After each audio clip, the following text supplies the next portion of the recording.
Hello बच्चों, let us see this question. A conducting ring of rod mass m and radius r has a weightless conducting rod PQ of length 2r and a resistance 2r attached to its along its diameter. It is pivoted at its center C with its plane vertical and two blocks of mass m and 2m are suspended by the means of line inextensible string passing over it as shown in the figure. The ring is free to rotate about the C and the system is placed in the magnetic field into the plane of ring. The circuit is now completed by connecting a ring of A and C to a battery of EMF V. It is found that for a certain value of V, the system remains static. The net torque applied by the tension in the string can be related as first option 3bv r square by capital R, second option bv r square by capital R, third option bv small r square by 3 capital R, and fourth option is bv r square by 2r. So let us begin with the solution. यहाँ पर हम कुछ की concepts का use करने वाले हैं। सबसे पहला हमारा जो की कंसेप्ट है, की कंसेप्ट नंबर 1 इज अगर आप आर इक्विवेलेंट निकालना चाहते हो of a parallel arrangement. Parallel arrangement का मतलब है अगर आपके पास दो रेजिस्टर्स है R1 and R2 and they both are parallel to each other across a voltage V, then R equivalent will be equal to R1 R2 upon R1 plus R2। Second की concept हम यहाँ पर जो use करने वाले हैं that is force on a current carrying conductor which is I L cross B, where B is the magnetic field, L is the effective length of the conductor, I is the current in the conductor। Force का direction हम right hand rule से निकाल सकते हैं। Then third key concept is the key concept of the torque. Torque is equal to R cross F, where R is the distance in between where you want to find the torque and the point where the force is being applied. So अगर मान लीजिए ये आपके पास एक point है P और यहाँ पर फोर्स लग रही है पॉइंट A पर, ये फोर्स है F at an angle theta. So the torque will be, let us say this distance is R। So ये देखिए ये R ये वाला डिस्टेंस है पॉइंट P और A के बीच का distance. So it will be R F sin theta, where as you can see over here is कि angle theta is the angle in between this R and the force over here. Fourth key concept जो हम यहाँ पर use करने वाले it is the Ohm's law which says V equal to IR। ये सारी की कंसेप्ट हम इस पर्टिकुलर प्रॉब्लम के अंदर लगाने वाले हैं। हमारे को जो प्रॉब्लम दी गई है उसके तहत अगर आप देखेंगे तो बैटरी में से करंट ऐसे आएगा। अब हमारे पास एक PCQ ये पूरी एक रॉड है।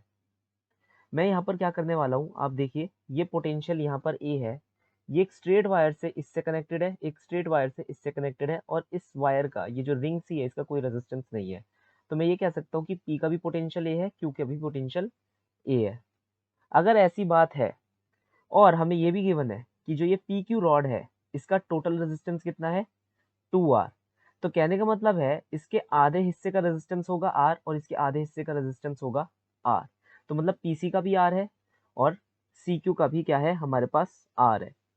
अगर हम अपनी प्रॉब्लम को ध्यान से देखें तो across C and A you are finding everything, है ना। C और A के अक्रॉस ही हमारी बैटरी भी लगी हुई है।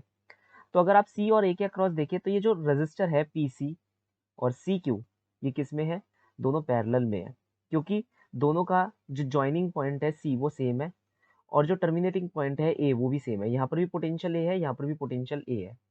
तो अगर मैं R इक्विवेलेंट निकालना चाहता हूँ तो that will be R into R upon R plus R।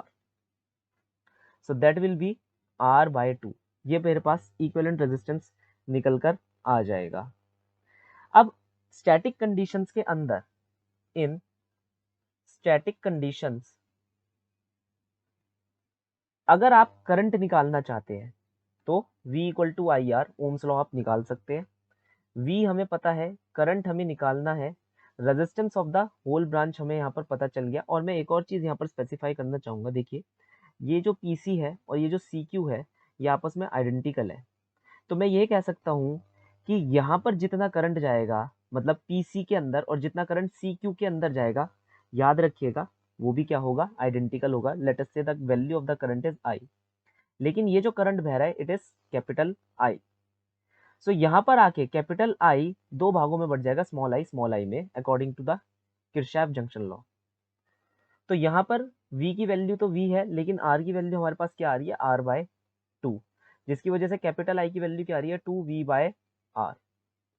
अगर हमें स्मॉल आई निकालना है तो हमें पता है small I plus small I equal to capital I according to the Kirchhoff junction law. तो स्मॉल आई की वैल्यू हो जाएगी capital I by 2, that is straight away V by R.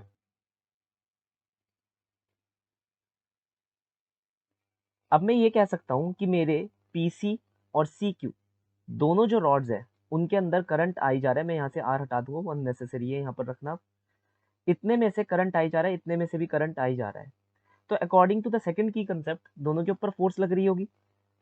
अब जब दोनों के ऊपर जो फोर्स लग रही होगी according to the right hand rule मैं ये निकाल सकता हूँ। जैसे पीसी के अंदर करंट इस तरफ जा रहा है फ्रॉम सी टू पी, तो इसके ऊपर फोर्स इस डायरेक्शन में लग रही होगी, दैट इज F1 फोर्स।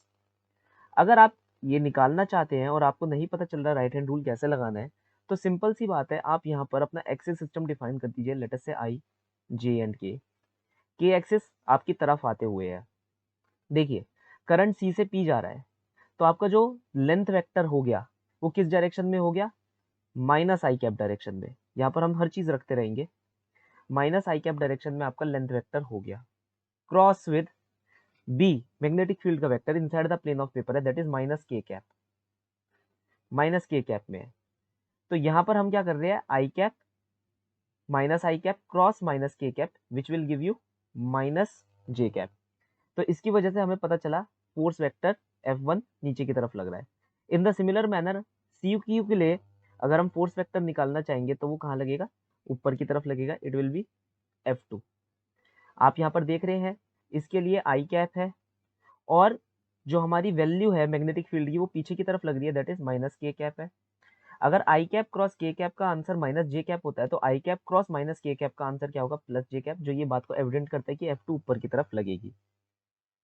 अब हम यहाँ पर क्या करने वाले हैं, थोड़ी सी चीजें हटा देंगे और क्यों ना हम इस पी क्यू रॉड का FBD यहाँ पर बना लें। तो हमारे पास ये आ गई पी क्यू रॉड, ये पॉइंट P, ये पॉइंट Q। यहाँ पर दो स्ट्रिंग्स बंध रही है। अगर आप ध्यान से देखेंगे तो स्ट्रिंग्स के अंदर प्रोड्यूस होती है टेंशन। तो लेट अस से यहाँ पर टेंशन T1 है और यहाँ पर टेंशन क्या है, T2 है। यहाँ पर F1 फोर्स लग रही है हमारी, यहाँ पर क्या लग रही है, F2 फोर्स हमारी लग रही है। ये सेंटर क्या है हमारा, C। अब अगर हम देखें टेंशन T1 और टेंशन T2 वो निकालना बहुत ही ईजी है। अगर मैं मास M और 2M का FBD बना दूं तो मेरे पास टेंशन निकल कर आ जाएंगी। मास M क्योंकि स्टैटिक है, mg नीचे एक्ट करेगा, टेंशन T ऊपर एक्ट करेगा। कौन सी टेंशन, टेंशन T1।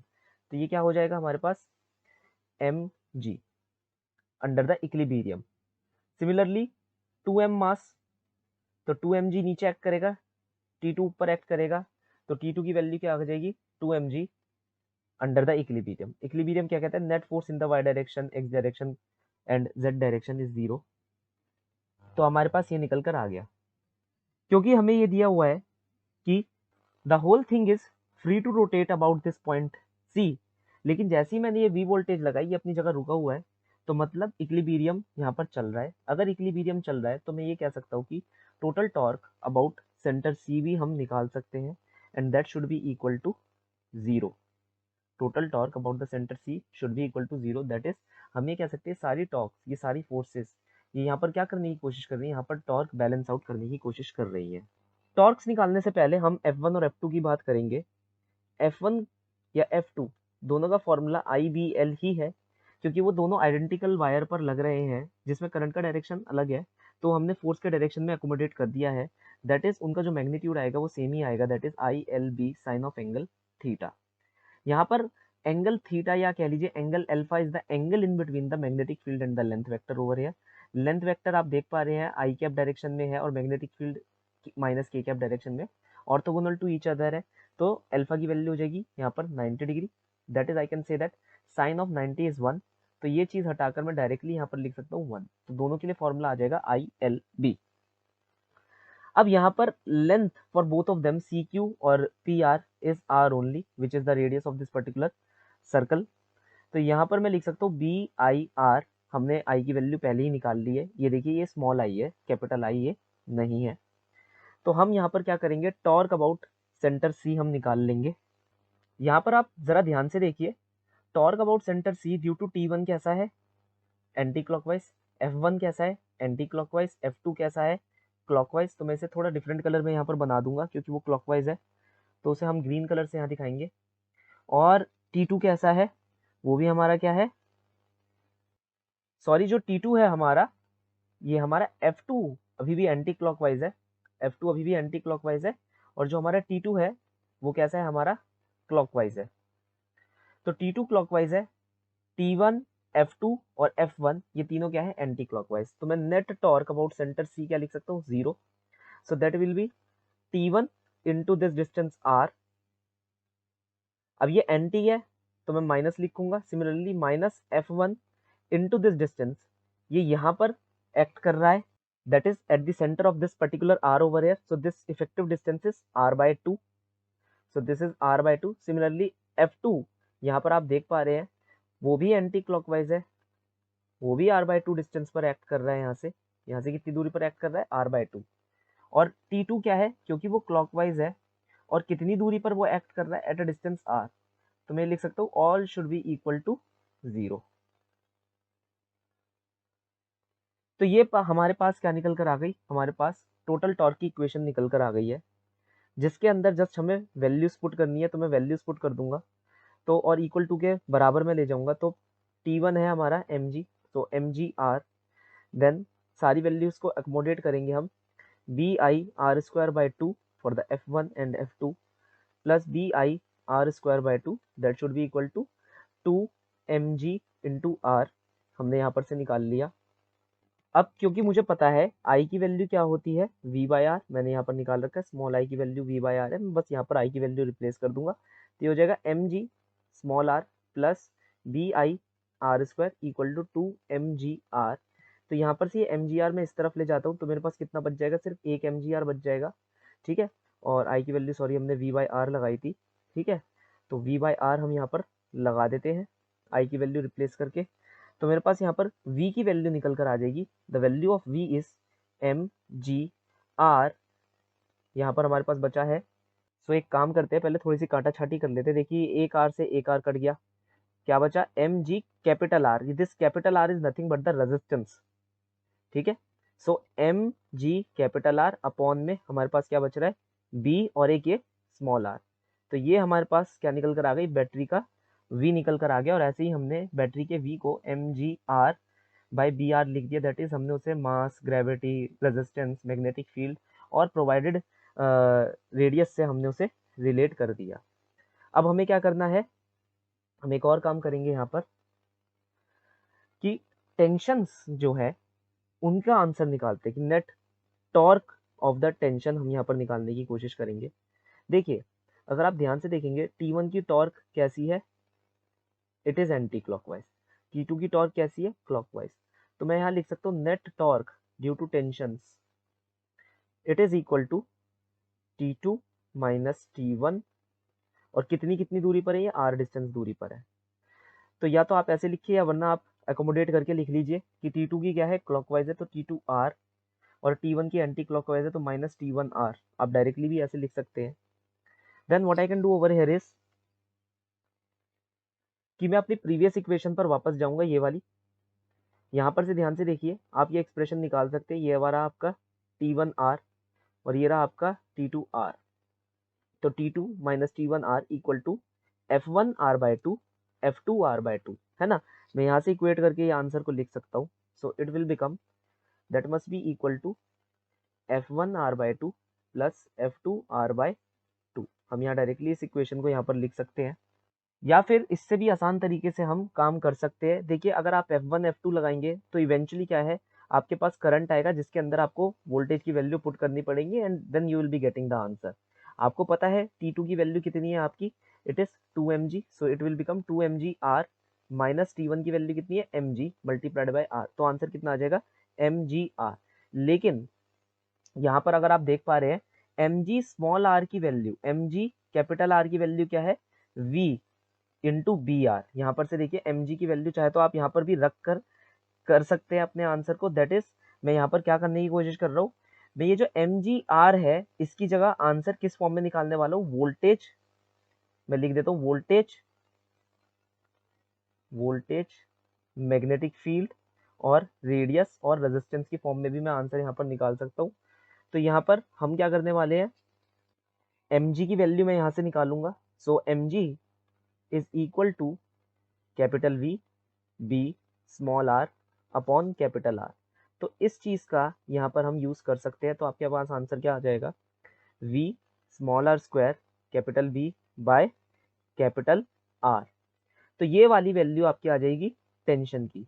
अगर आप इस फॉर्मूले का इस्तेमाल करेंगे और ये सारी वैल्यूज़ लगा देंगे, ये वैल्यूज़ लगा देंगे, तो भी आप इसी फॉर्म में बैठेंगे। देखिए आपके पास आंसर निकल कर आ रहा है। हम पहले भी इस चीज़ पर पहुंच चुके हैं, डायरेक्टली हम वहां से भी निकाल सकते हैं, लेकिन मैंने आपको फिर से फॉर द एक्सप्लेनेशन पर्पज यहाँ से निकाल कर बता दिया। So this is the answer. So from the previous analysis, I can say that option 2 is the correct option. So the final solution of the following problem is option number 2. Hope you understood well. Best of luck.